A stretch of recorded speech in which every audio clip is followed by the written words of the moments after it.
So thanks for taking the time today, Billy Morrison. My first question for you is for anyone that wants to know about you that is not for sure, except what they know with you and Ozzy and maybe perhaps your time with the cult and all that stuff, Steve Stevens and all those things. Fill me in on Billy Morrison and where you began through now, because there's a lot to cover. Yeah, there is a lot, and we wouldn't be able to get through it all. First of all, I find it really interesting. It's not just you, Ronnie. I was in the cult for about 5 minutes, Yeah. and I've been Billy Idol's guitar player for 15 years Yeah. plus. And yet people still put Billy Morrison of the cult. It's really interesting. I think one of the things about me is my whole career is built on being the guy that plays with the guy, right? So, Billy Idol's guitar player, yeah, alongside Steve Stevens. I'm just a guy, Now I've been lucky enough to write some songs and an album or two with Billy, and but it's always been Billy Morrison is the guy who knows the guy.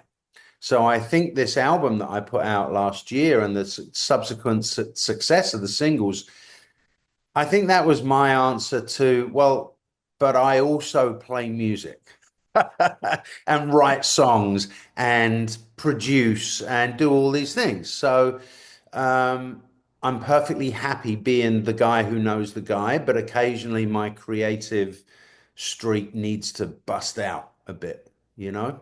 The solo album has been amazing. It has Yeah. got some great songs on it. Thank And you. you are the guy on this. I mean, you just are. Yeah. This is your third solo album, correct? It is, but it's the one that interestingly enough, Ronnie, I didn't know I was making a record. I did what everyone else did in COVID that has a creative streak, and they just stayed in and, painters painted. And I'm a musician, and I'm lucky enough to have a recording studio in my house. So I just sat there, made music, did not think I was making a record. And I truly believe that's, first of all, why. There's a rap song on there, there's a punk song, there's a metal song, there's a piano ballad. No one would do that if they were sitting down to write an album. I just ended up with 12 really strong songs, and obviously no one could sing Crack Cocaine like Ozzy, so it was clearly an Ozzy song. No one would have sounded as good on The Eyes Have It as Al Jurgensen. It just so happens that these people are my friends. I don't have to go through managers and agents. And so the album came together in a very honest way. And that's why I think the success of it. Was it the collaborations you were writing them, like you said, you thought of people that would be No, for it? No. no. So all of the songs came from little snippets of music that I had written with a couple of friends during COVID, just sitting around in my studio. And we would write a 1 minute hip hop section and then get bored. And then we'd go and write another 1 minute metal section. And what happened is I wrote Crack Cocaine with Steve Stevens in it, the whole song. And we realized, obviously, when you write that riff, obviously it's an Ozzy riff. And so, because Ozzy is my best friend, we were able to get Ozzy to sing on that. And that song was the first. And then I realized I didn't just want to put out one song. So I revisited all those other sections of music and spent a few months putting it all together. And then realized, well, The Eyes Have It. I mean, that's clearly a Ministry riff. I'll call Al. And Al said yes. And it just got pieced together gradually. And the last one was the piano ballad with Linda Perry. And I actually wrote the lyrics and the melody for that because I was going to sing it. Okay. And there is a version. Did we lose? Oh, I thought we'd lost connection. There is a version of Chasing Shadows with me singing it that the world will never hear Oh, because you don't want to hear that. You want to hear the wonderful voice of Linda Perry singing it. So it was very organic, the process. she's amazing. Was that hard for you, nerve-wracking a little Yeah. to write a song and offer it to her? Yeah, Linda. So Linda Perry is a long, long time friend of mine and does not, first of all, does not suffer fools lightly. She will tell you what she thinks. And secondly, she does not, if you look around, she does not pop up on many people's records. You know, she's too busy writing Grammy winning songs for people like Dolly Parton and Pink and all of that. But me and Linda are close, and I took a risk, and I sent her the song with me singing on it, and really thought she was going to email back going, oh, okay, well, I guess, you know, if we pick it apart and do this and do that, maybe I can make something of it. And what she emailed me back was, this song is a perfect song, and I would be honored to sing it exactly as it is. Wow. Yeah, so to get that from someone I respect, like a songwriter like Linda Perry, and she killed it. I mean, she killed it, and she didn't change a thing. It's my song that she sang, and I'm very honored. You had to have been floored. That's so cool. It's a great Yeah, song too. thank you. You're welcome. Talk a little bit about the Al Jurgensen song because what was the whole, there was like a whole thing with him. Oh God, I love Al to death. I wrote a bunch of songs a couple of years earlier for ministry. I've been a ministry fan my whole life, so you know I can write ministry songs all day long. It's a formula, not necessarily a formula, but it's a specific style of music. And so I asked Al, I had recorded and given him songs, and I said, one day I'm going to call the favor in, right? You're going to do a song for me. And so I sent him this song. I said, it's time for my favor. I want you to sing on this song. And he said, no problem. And then 2 or 3 months later, I was pushing him. I'm like, Al, I've got to put this record out. Where's the vocal? And he said, oh, can you just resend me the song? Because I can't find it. And I sent it to him. And he went, oh, God, I've written lyrics to something else. I said, send me what you've written lyrics to. And he sent me back a 1 minute loop of a ministry riff that I'd written 2 years previously that never got used for ministry. So I scrambled. I said, okay, fine. And I made a song out of what he had done with my 1 minute riff. You've Oh, got to be flexible when you're working with certain people.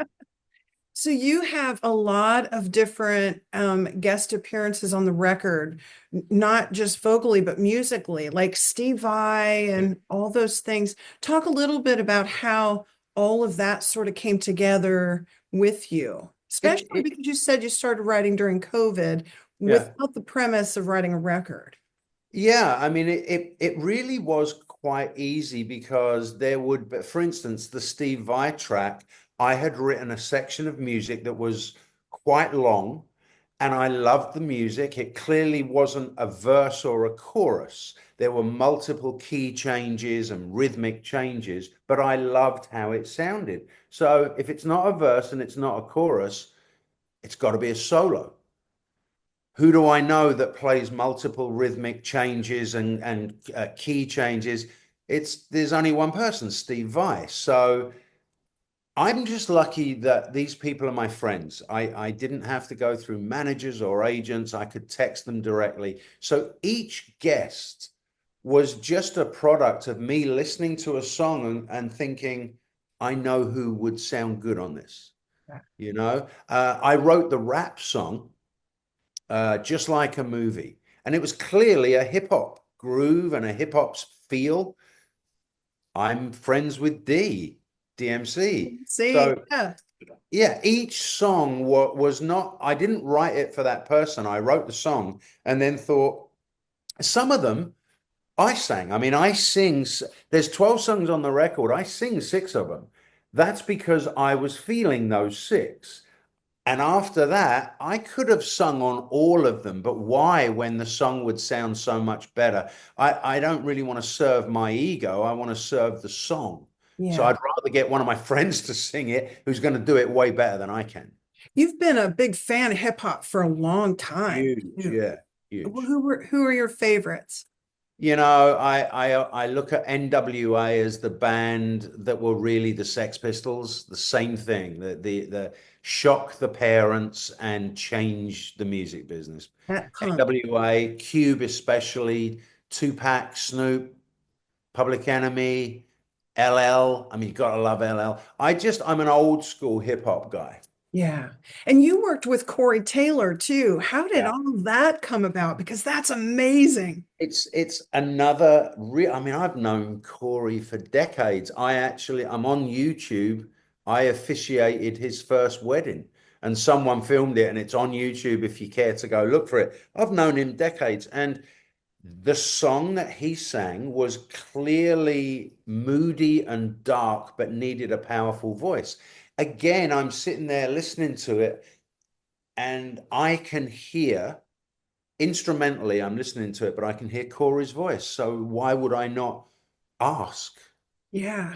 He You know, was I perfect. know that if Corey sent me a track and went, "Would you play on this?" I'm gonna say, "Yeah, of course." And then you've contributed your tunes. I mean, your career with Billy Idol and over the years, you've contributed to some other artists as well. Name some of those too. I not a very not well known fact is I've written with Robbie Williams. I think I mean, I forget, but I know there's Robbie Williams songs out there that I'm a part of. I've written with Glenn Ballard, who wrote all of Bon Jovi's stuff. I think Bon Jovi, big songwriter. I've written with Billy Idol, I've written with Ministry. I, I do. I'm just worried about our connection. It keeps freezing, but if you're getting me, I'm good. Okay. I'm Yeah, I've written with a bunch of people, and there's a lot about me that people don't know, and I kind of like it like that. I mean, I just get up on tour and play with Billy Idol, and I'll play his songs, and sometimes some that I've written, and I'm good with that. I'm very grateful with that, and everything else is just stuff that is to make me happy. If it makes someone else happy as well, that's a bonus. Is there one thing of all these things that people don't know about you that you could share besides what you just said about just hopping up and playing guitar? I guess I would like to do more acting. I've done a fair bit of acting, bit parts, cameos, small independent horror movies that don't ever get seen, but I enjoy the process. What And is your, as long as I'm not playing a rock star, because that's not really acting. But I love acting. It's very creative. what would be your favorite kind of character or genre of movie that you would like to be a part of if you or a series even if you were able? Well, I should have been in Sons of Anarchy. Yes, you should have. I was Because thinking, I've been riding motorcycles since I was 4 years old. I'm covered in tattoos, and that's it. I should have been in Sons. I would love to be in an episodic TV show like that. Sons of Anarchy, Walking Dead, all of that stuff. but a character that survives and doesn't get axed and disappears out of the Yeah, of course. I'd like it to have some kind of character arc. At least a couple of episodes. No, you can't do everything, but I do my best to try. You are obviously one of Ozzy Osbourne's best friends and vice versa. You guys have known each other like 30 years. I think it's 28, yeah. Talk about how you sort of met each other. Tell the story of how that relationship came together and has blossomed to today, because it's a Um, story and interesting. I met him at a Christmas party. I was invited to the Osbournes' house for a Christmas party 28 years ago, and we both suffer from social anxiety. Despite what people might think, I really hate parties. I feel awkward and out of place. And so I went into this room off the kitchen to try and escape. I mean, it's Sharon's party. There's real reindeers and real snow wandering around. It's crazy. And 500 of Hollywood's biggest faces. And it was just overwhelming. And I went into this room and it was dimly lit and Ozzy was in there. And I said, "Oh, I'm so sorry. And I'm just trying to get away from the party." And he laughed. He said, "Yes, so am I. Come sit down." He said, I'm Ozzy. I said, I know that. I'm Billy. And we talked about everything apart from music.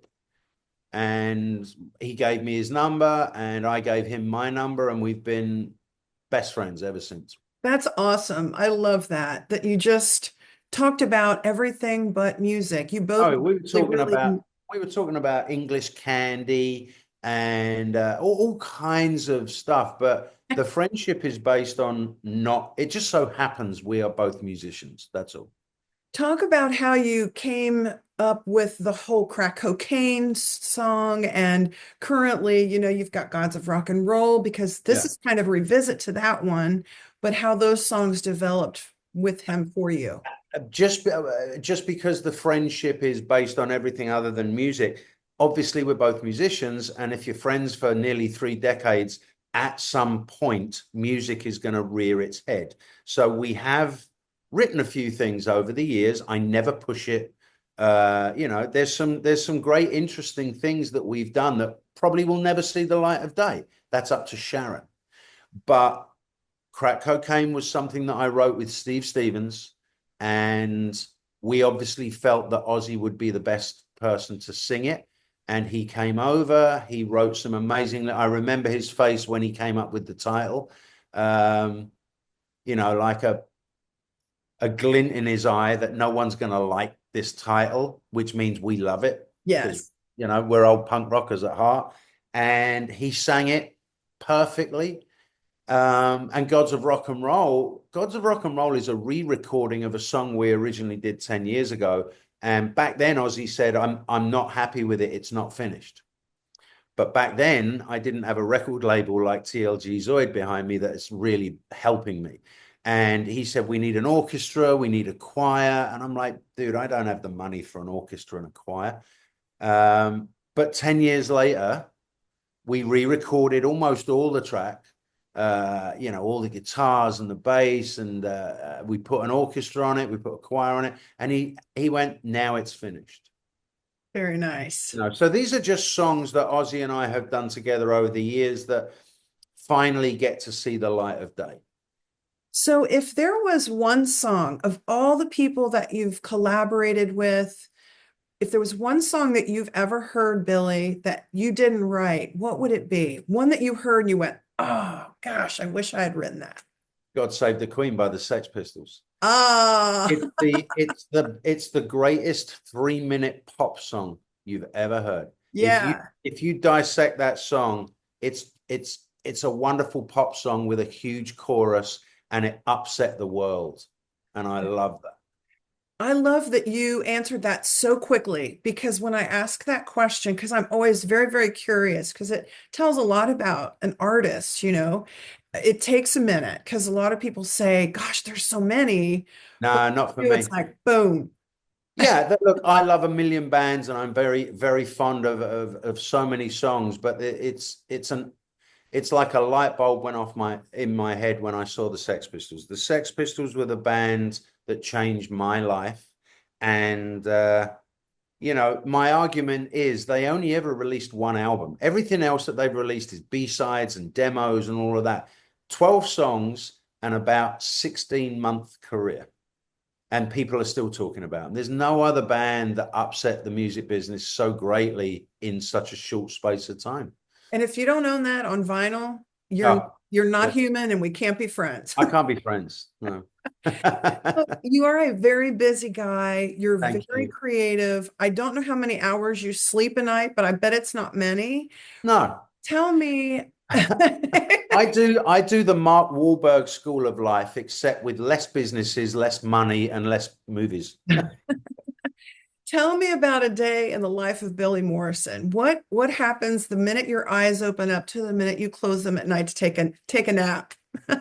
I have a little routine, 20 minutes in the morning that is spiritual based, which means I center myself. I make a coffee before I do anything because I am addicted to coffee. But I have my coffee, I do my spiritual routine, I try and get downstairs into my gym. I work out for an hour, I take a shower, and then each day is different, which is what I love about this. Today, I'm doing this 22 times.